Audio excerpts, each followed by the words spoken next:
Blog Talk Radio.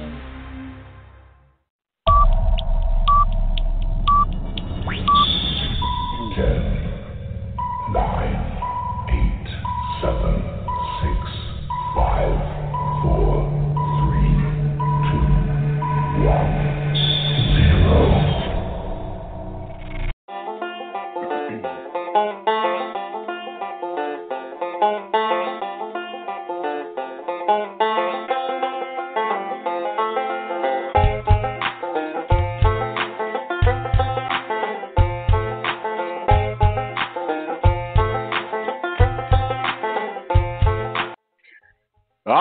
My minions, welcome aboard. You know what time it is. It's 9 o'clock in the East Coast. It is butt crack early on the West Coast. Wherever you are, thank you for joining us. My name is Tom Marquisel, Presidente, on loan for God. For the next 2 hours, you will pay homage to me as I will lead you through this crazy world of sports. And yes, it is here. We can finally say it's preseason, it's camp. I know, I get all of that. But I'm saying NFL's back. Yes, camps are broke all over the nation. Ed Kratz, beat writer for Philadelphia Eagles, going to be joining us and talking about the NFL camp. Here standing by in the Balance Green Room is Matthew Embry, our official IndyCar contributor, going to be breaking down IndyCar out at Mid-Ohio. Man, the season does fly by.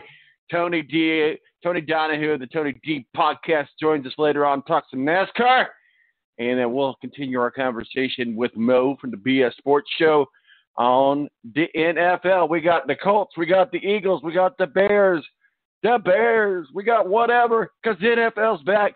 917-889-8516 is our digits. We'll be right back right here on the Balance Radio Network. Tonight, I just want to take you home. Throw your hands up in the sky. Let's make this party alright.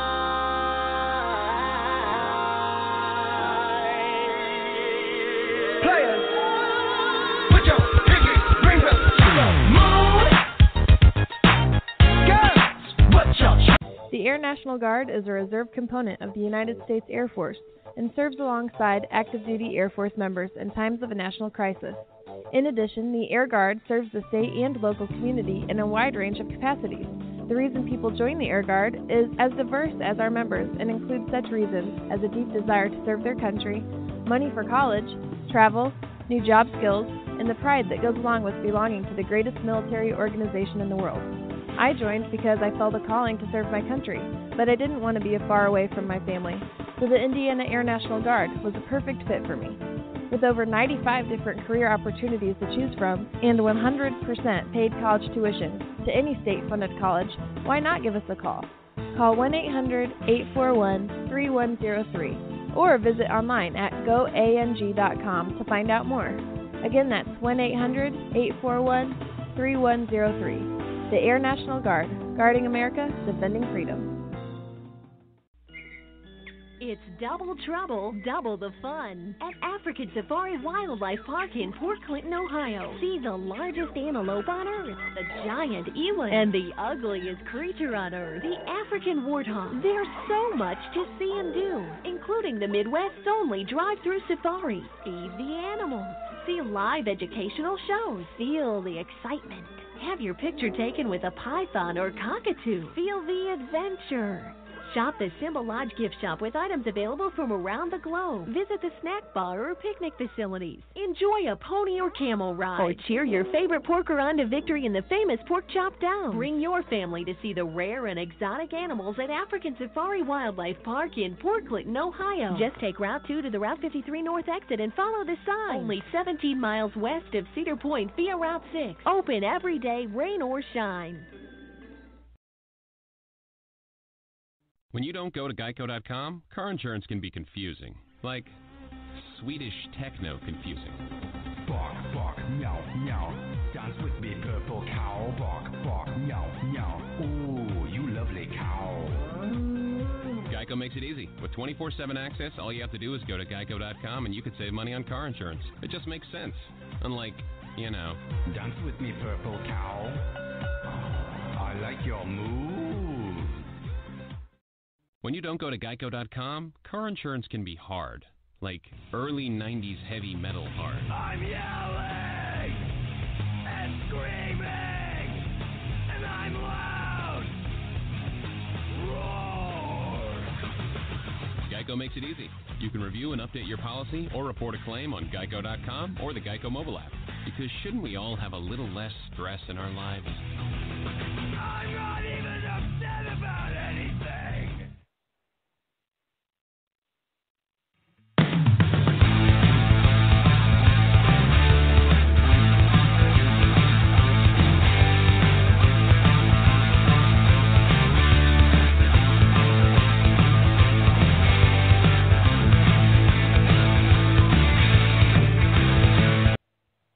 All right, and welcome back to The Balance. Let's get things kicked off. Joining us now is Matthew Embry from WSBT in South Bend and our official IndyCar contributor. Matthew, welcome back to The Balance. I know you've been off for a couple weeks, and good to have you back. This week, IndyCar rolls into Ohio, Mid-Ohio, for the Honda Indy 200 at Mid-Ohio. That's tomorrow afternoon, 4 o'clock. You can catch it on NBC Sports. What's going on, Matthew? Very interesting how things have gone out. I mean, people are already anointing Joseph Newgarden their champion already, even though there's still 5 rounds to go. But you still have a very aggressive driver in Alexander Rossi. I still think Simon Pageau's got a chance, but the consistency factor, you got to question. And then, of course, Scott Dixon, the 5-time champion. When is he going to make his move? Because time's running out for him if he's looking for championship number 6. Well, let's talk a little bit about Joseph Newgarden. As you said, a lot of people have already kind of crowned him the champion. I think that he has the potential to do that. But let's kind of look at the leaderboard going into Mid-Ohio. Colton Herta, probably one of the fastest out there, and we've talked about him all season long and what he's been able to do in his rookie year with IndyCar. Colton Herta, very fast there at Mid-Ohio. Again, the thing with Cooper is the consistency there. I mean, early X from Indy, early X from a few other races. And keep in mind, he's not even leading the rookie point standings. Felix Rosenqvist with Chip Ganassi is leading the rookie standings right now. So the question, I think, right now is the issue between the years. Can you figure out that you just don't drive the car close to the wall every single lap? You have to drive conservatively at some times and make sure you get to the finish before you can win races. And I think that's a difficult lesson that he's having to deal with right now. Once he does figure that out, I think he will be a factor. But I still think that reality hasn't quite gotten emanated to where he understands that driving full out at the early part of the race is not necessarily the recipe to get into the finish. Well, here's the thing about racing. It's a very competitive sport. It's a gentleman's sport. But I guess like anything else, it's got its unwritten rules. And I guess every sport does bring its own unique set of unwritten rules. And when someone violates one of those, the keepers of the rules, I guess, aren't very happy. In the closing minutes of practice on Friday, Mid-Ohio, Carlin Racing driver R.C. Emerson decided to break one of those unwritten rules. Tell us a little bit about that unwritten rule. What did he break and the wrath that it brought upon him? I'm not sure what you're referring to on that. I didn't see that story. I did see, though, that Sebastian Bourdais ruffled a few feathers with a few outside aggressive moves during the practice session that, for instance, the S's in the carousel. I do remember seeing that based on pictures. Well, what happened was instead of ending the session when the time expired following Joseph Newgarden's red flag causing the crash, IndyCar allowed each car to turn one more lap. It is understood among the majority of the field that in this instance that they should try their best to give one another as much space as possible in an effort to turn one last quality lap. That means no passing, and that's exactly what he did. So he did some passing on that final lap. Well, again, like you said with some of these other guys, Enerson is another guy that's known for being sometimes a little bit over-aggressive and in over his head, and I guess that verifies that factor. Now, granted, no harm, no foul. I didn't wreck anybody, but he does come into contact with someone down the road with one of those maneuvers. He certainly is going to get in the hot water eventually, I would think. Well, yeah, even Ricky Colton Herta, along with Tony Kanaan, come marching down to his pit box and, not necessarily to throw punches, but to get in his face and let him know, hey, you are doing a bad thing here. Well, let's talk a little bit about Joseph Newgarden's crash there in mid-Ohio during practice yesterday. What are your thoughts? What caused it? Where are we at with their car? How's that going to play into effect in tomorrow's race?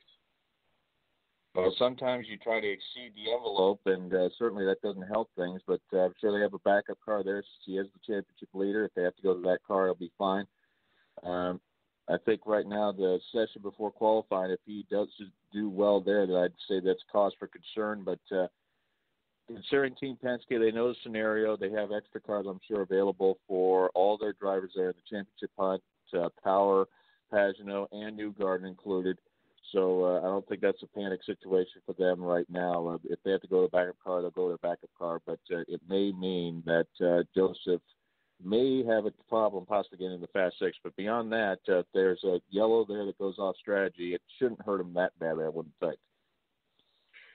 Well, a driver I've been enjoying watching this year, I wouldn't necessarily call him my favorite driver, but a driver that I enjoy watching. I've enjoyed talking to him here in Indianapolis, and certainly fun to watch. And he is the star of the Andretti team, and that's Alexander Rossi. And a lot of talk has been, and I think right now it's just talk. I can't see him going anywhere next year. We'll see what happens. Penske is Penske.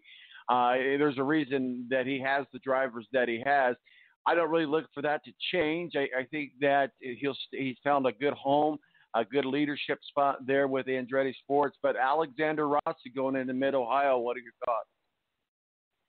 Well, Pagenaud had not won the Indy 500 and swept the IndyCar weekend down the month of May. I think there would have been some legs to this, but the fact Pagenaud is doing well, is in third in points, I don't think his position in danger.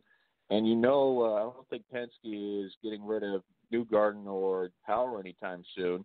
And he's also made it pretty clear he's not interested in re-expanding to 4 drivers unless the series car count gets to the point where he is called upon to expand to 4 cars again.